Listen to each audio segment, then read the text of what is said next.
السلام عليكم ورحمة الله وبركاته. ازيكم يا حبايب، عاملين ايه؟ يا رب كلكم تكونوا بخير. اهلا بيكم في قناتي، قناة مطبخ ماما. في الاول هنصلي على النبي، اللهم صل وسلم وبارك على سيدنا محمد. النهاردة هنعمل محشي كرنب ومحشي كوسة في الفرن وفراخ مشوية بس على النار، يعني مستوية في عرقها كده. هنبدأ بقى مع بعض. اول حاجة هنعمل التسبيكة، هنعصر الطماطم وهنصفيها كويس،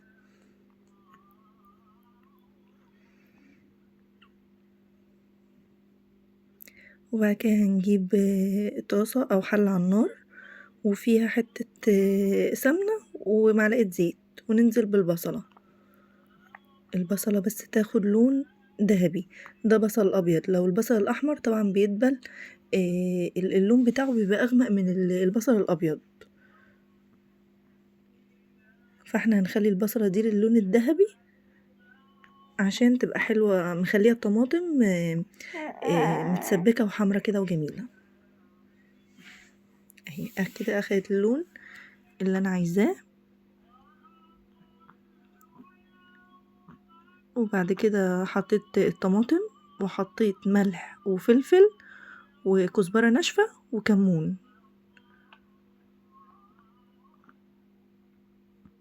وهنحط معلقة سكر صغيرة عشان نعادل بس الحموضة بتاعت الطماطم.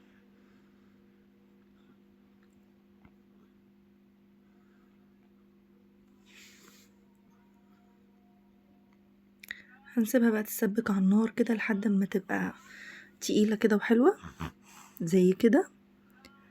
وبعدين هنجيب الخضرة بتاعت المحشي، هنقطعها صغير خالص.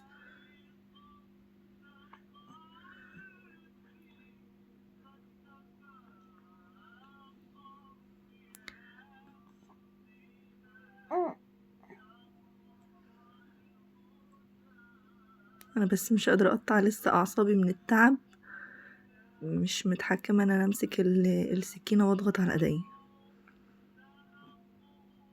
كده قطعنا الخضرة خلاص. هنجهز بقى ايه؟ الكوسة. هنقور الكوسة. انا طبعا بجيب الكوسة الصغيرة دايما، بس ما لقيتش صغيرة، يعني الست اقنعتني اخد الكبيرة دي، قالت لي خدي الكوسة المقلبزة عشان تقلبزي زيها فجبت الكوسة المقلبزة. هقسمها بالنص مادام هي كبيرة معايا، وهقورها. القلب طبعا مش هرميه لان هستخدمه.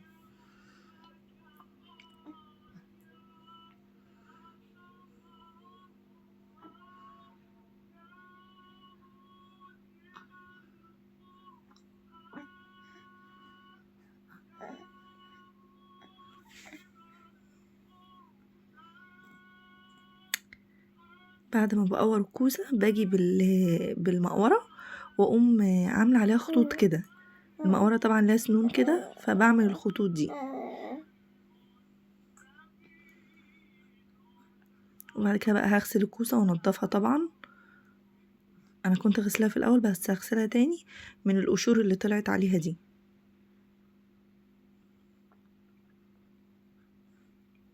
بعد كده بقى هجيب الرز المغسول النضيف واحط عليه التسبيكة،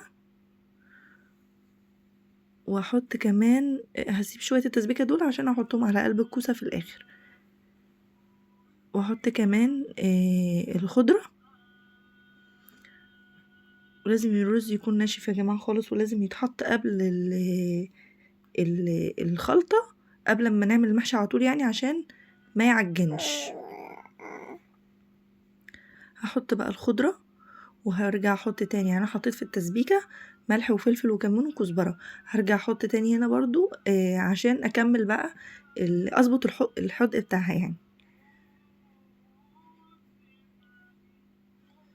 ملح وكمون وفلفل وكزبرة ناشفة، واقلب بقى كده عشان يظهر لي بقى اللون الاحمر بتاع التسبيكة.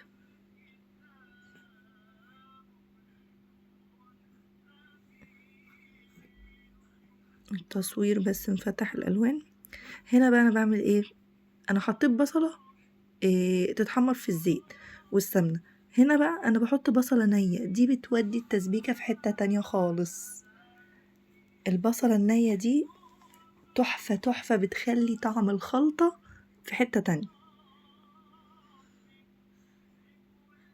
هبدأ بقى اجيب الفراخ عشان تلحق تستوي، هشرحها كده من اللحم بتاعها من جوه، وبعد اما افتحها الفتحات دي هجيب بصلة مرتة كده واحط عليها ملح وفلفل بس، واحشيها في الفتحات اللي انا بعملها دي. الطريقة دي جميلة جميلة جميلة، بتخلي الفراخ طعمها رهيب، بتبقى عاملة زي المشوية بالظبط في الفرن من الاول للاخر يعني. بس انا مش هشويها في الفرن، انا هحطها على النار عادي تستوي في عرقها، وبعد كده اقوم حطها تحت الشواية تاخد لون.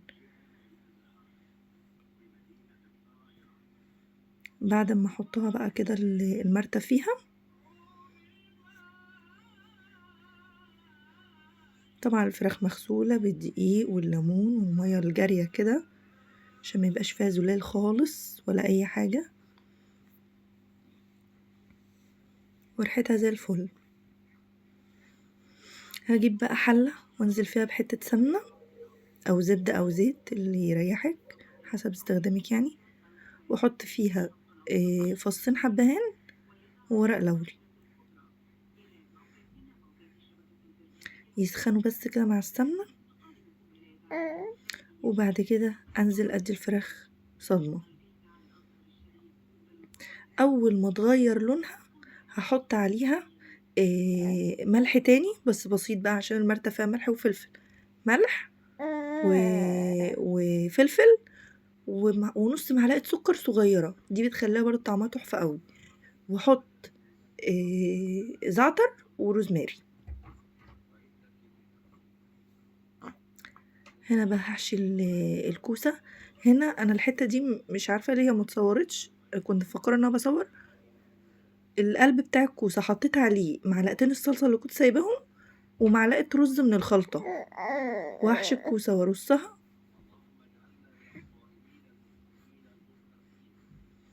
وبعد كده هحط عليها شوربة لحد نص الكوساية، وادخلها في الفرن لحد ما تتشرب المية، وبعد كده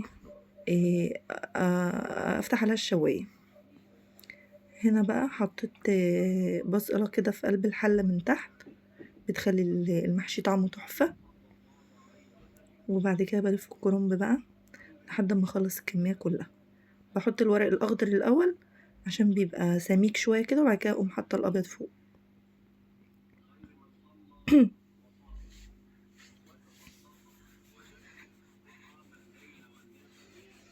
هنا بقى الكوساية بحط الشوربة لحد نص الكوساية، ما تزوديش عن كده.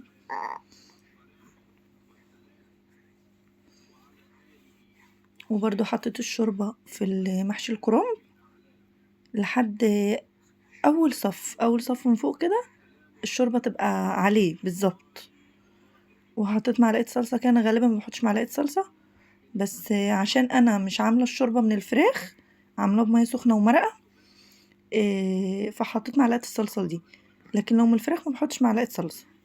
وحطيت معلقة زبدة فوق الوش. هنا بقى الفراخ طلعت استوت، وحطيت عليها كاتشب ودخلتها الشواية، وسبت المحشي يتردد، والمحشي طلع.